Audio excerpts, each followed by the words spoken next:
அனைவருக்கும் வணக்கம். கால பைரவாஷ்டமி அன்று 8 திக்கம் பணம் வருவதற்கு சனிக்கிழமை இரவு தூங்க போகிறதுக்கு முன்னாடி இந்த பரிகாரம் செய்துக்கோங்க. இந்த பரிகாரத்துக்கு நீங்கள் பூஜை செய்ய வேண்டிய அவசியம் இல்லை. இதற்கு தேவையான பொருள் என்ன, எப்படி நம்ம இந்த பரிகாரம் செய்ய வேண்டும் அப்படிங்கிறத இந்த பதிவில் நம்ம பார்க்க போகிறோம். கால பைரவாஷ்டமி என்று எப்படி வழிபாடு செய்ய வேண்டும் அப்படிங்கிறதுக்கான பதிவுகளும் நான் கொடுத்துருக்குறேன். அந்த பதிவு வேணால் நீங்கள் பார்த்துக்கோங்க தேவைப்பட்டது அப்படின்னா. இந்த பரிகாரம் பார்த்தீங்கன்னா யாரெல்லாம் செய்ய வேண்டும் அப்படின்னா, பணம் சம்மந்தப்பட்ட பிரச்சனை இருப்பவர்கள், வராத பணம் வருவதற்காக இந்த பரிகாரம் செய்துக்கோங்க. மற்றும் எல்லா பிரச்சனைக்காகவும் இந்த பரிகாரம் செய்யலாம். கடன் பிரச்சனை இருக்கின்றது, நகை அடமானத்தில் இருக்கின்றது அப்படின்னாலும் இந்த பரிகாரம் செய்யும்போது சீக்கிரமாக உங்கள் நகை கைக்கு வரும். எல்லா பிரச்சனைக்கும் ஒரே தீர்வு இந்த பரிகாரம் தான். இந்த பரிகாரம் செய்து பாருங்கள், உங்களுக்கு நல்ல பலன் கிடைக்கும். இதற்கு தேவையானது 4 அகல் விளக்கு தேவைப்படும். அது பழைய அகல் விளக்காக இருந்தாலும் பரவாயில்ல. உங்கள் வீட்டில் ஏற்கனவே அகல் விளக்கு இருக்குது பார்த்தீங்களா, அதை கூட நீங்கள் பயன்படுத்தலாம். 4 அகல் விளக்கு எடுத்துக்கோங்க. ஒரு கைப்பிடி அளவு கல்லுப்பு எடுத்துக்கோங்க. 8 மிளகு வேண்டும். இதை ரெண்டையும் நீங்கள் எடுத்து வச்சுக்கோங்க. என்ன செய்ய வேண்டும் அப்படின்னா, முதல்ல 4 அகல் விளக்கு எடுத்துக்கோங்க. எடுத்து எல்லாத்துலேயும் கொஞ்சம் கொஞ்சம் கல்லுப்பு போட்டுக்கோங்க. ஒரு கைப்பிடி அளவு கல்லுப்புலே 4 அகல் விளக்கை நிரப்பிக்கோங்க. அதாவது ஃபுல்லாக நிரப்பணும் இல்லை, கொஞ்சம் கொஞ்சம் போட்டால் போதும். போட்டுட்டு ஒவ்வொரு அகல் விளக்குலையும் 2 மிளகு போட்டுக்கோங்க. மொத்தம் 4 விளக்கு சேர்த்து 8 மிளகு இருக்க வேண்டும். ஒவ்வொரு அகல் விளக்குலையும் மிளகு போடும்போதோ கல்லுப்பு போடும்போதோ அஷ்டலக்ஷ்மியை நினைத்து கொண்டு ஓம் காலபைரவரே நமக அந்த நாமத்தை சொல்லிவிட்டு அஷ்டலக்ஷ்மியை போற்றி அப்படிங்கிறத சொல்லிவிட்டு நீங்கள் கல்லுப்பு மற்றும் மிளகு போடுங்க. கல்லுப்பு லக்ஷ்மிக்கு உரியது. மிளகு பார்த்தீங்கன்னா உங்களுடைய பிரச்சனை திருத்தி வைக்கக்கூடியது, பண்ண சம்மந்தப்பட்ட பிரச்சனை திருத்தி வைக்கக்கூடியது, கடன் பிரச்சனைக்கு முற்றுப்புள்ளி வைக்கக்கூடியது மிளகு பரிகாரம். அதனால் இந்த பரிகாரத்தை கட்டாயமாக செய்து பாருங்கள். மனதில் பார்த்தீங்க அப்படின்னா கால பைரவரும் அஷ்டலக்ஷ்மியும் நினைத்து கொண்டு இந்த பரிகாரம் செய்துட்டு ஒவ்வொரு திக்கமும் இந்த அகல் விளக்கு வைக்க வேண்டும். அதாவது உங்கள் வீட்டில் இருக்கிற 4 மூலைகளிலும், அதாவது ஒவ்வொரு மூலையும் ஒவ்வொரு திசை குறிக்கும். கிழக்கு, தெற்கு, மேற்கு, வடக்கு 4 திசைகளும் இந்த பரிகாரத்தை நீங்கள் வைக்க வேண்டும். எந்த இடத்தில் வைக்க வேண்டும் அப்படின்னா, அந்த மூளை இருக்குது பார்த்தீங்களா, அதாவது தெற்கும் மேற்கும் சந்திக்கிற இடம் தென்மேற்கு, வடக்கும் கிழக்கும் சந்திக்கிற இடம் வடகிழக்கு, தெற்கும் கிழக்கும் சந்திக்கிற இடம் தென்கிழக்கு, வடக்கும் மேற்கும் சந்திக்கிற இடம் வடமேற்கு.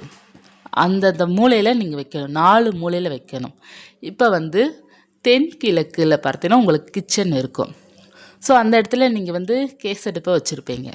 அந்த கேசடுப்பு பக்கத்தில் அகல் விளக்கு வச்சுருங்க. கல்லுப்பு போட்டு 2 மிளகு போட்டு வச்சுருங்க. தென்மேற்கில் உங்களுக்கு பெட்ரூம் இருக்கும். அதாவது ஒன்று அங்கே பெட்டு வச்சுருப்பீங்க, அப்படி இல்லைன்னா நீங்கள் பீரோ வைத்திருப்பீங்க. ஒரு சில பேர் அந்த இடத்துல பூஜை அறை வச்சுருப்பீங்க. ஸோ அந்த இடத்துல அந்த மூலையில் வச்சுருங்க. இப்போ பூஜை அறை இருக்குனாலும் பரவாயில்ல, அந்த இடத்துல சுவாமி படத்திற்கு முன்னாடி அந்த அகல் விளக்கில் மிளகு போட்டு வச்சுருங்க. இப்போ பெட்ரூம் இருக்குது அப்படின்னா கட்டிலுக்கு அடியிலையோ அல்லது பீரோ வச்சுருக்கீங்கன்னா பீரோக்கு மேலேயோ அல்லது பீரோக்கு அடியில் நமக்கு கொஞ்சம் கேப் இருக்கும் பார்த்தீங்களா, அந்த கேப்புக்கு அடியில் வச்சுருங்க. இப்போ வடகிழக்கில் ஒரு சில பேர் பூஜை அறை வச்சுருப்பாங்க, ஒரு சில பேர் ஸ்டடி ரூம் வச்சுருப்பாங்க, இல்லைன்னா ஹாலாக இருக்கும் பார்த்தீங்களா, அந்த மூலையில் வச்சுருங்க. அதாவது வடக்கும் கிழக்கும் சேர்ற அந்த கார்னரில் அந்த மூலையில் நீங்கள் வச்சிடணும். அதே போல் வடமேற்கு ஒரு சில பேர் பூஜை அறை வச்சுருப்பாங்க, ஒரு சில பேர் பாத்ரூம் வச்சுருப்பாங்க, ஒரு சில பேர் ஹாலாக கூட அவங்களுக்கு அமைந்திருக்கும். அந்த மாதிரி இருப்பவர்கள் பாத்ரூம் இருக்குன்னா அதற்கு முன்னாடியே பக்கத்தில் ஒரு மூலை இருக்கும் பார்த்தீங்களா, நம்ம உள்ளே என்ட்ரன்ஸ் ஆகிறதுக்கு முன்னாடியே ஒரு மூலை இருக்கும் பார்த்தீங்களா, அந்த இடத்துல நீங்கள் வச்சுருங்க.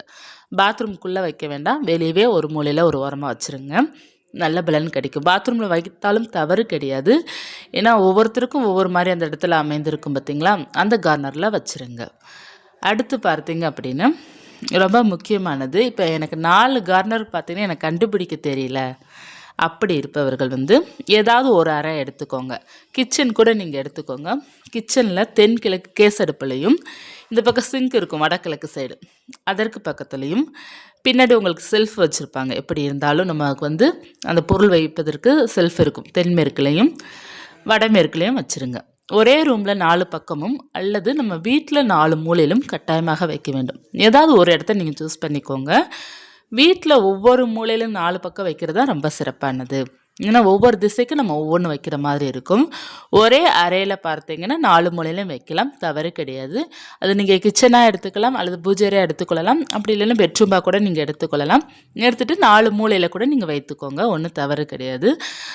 ஏதாவது 4 இடத்துல நம்ம கட்டாயமாக வைக்க வேண்டும். அதாவது 4 திசை நோக்கி நம்ம வைக்க வேண்டும். வடக்கு, கிழக்கு, மேற்கு, தெற்கு.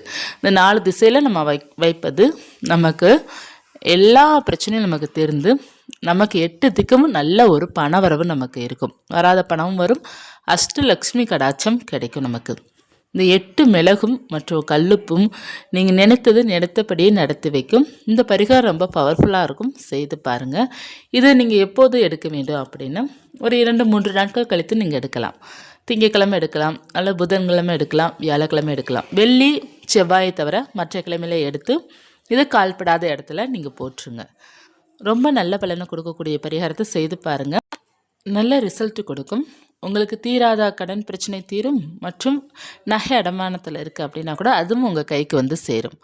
ரொம்ப நல்ல பலனை கொடுக்கும் இந்த பரிகாரம். நீங்கள் செய்து பாருங்கள், அப்போ உங்களுக்கு வந்து புரியும். எப்போதுமே உங்களுக்கே தெரியும், கல்லுப்பு நமக்கு கேட்டது எல்லாம் கொடுக்கக்கூடியது. அற்புதமான பரிகாரம் தான் இந்த பரிகாரம். கால பைரவாஷ்டமி பார்த்தீங்கன்னா சனிக்கிழமை இரவு வரை நமக்கு அந்த அஷ்டமி திதி இருக்குது. நீங்கள் இரவு ஒரு 11:30க்குள்ளே நீங்கள் செய்து முடிச்சுருங்க போதும். இரவு தூங்க போகிறதுக்கு முன்னாடி கூட நீங்கள் செய்துக்கோங்க. இதற்கு நீங்கள் பூஜை பண்ணணும் அப்படிங்கிறது அவசியம் இல்லை.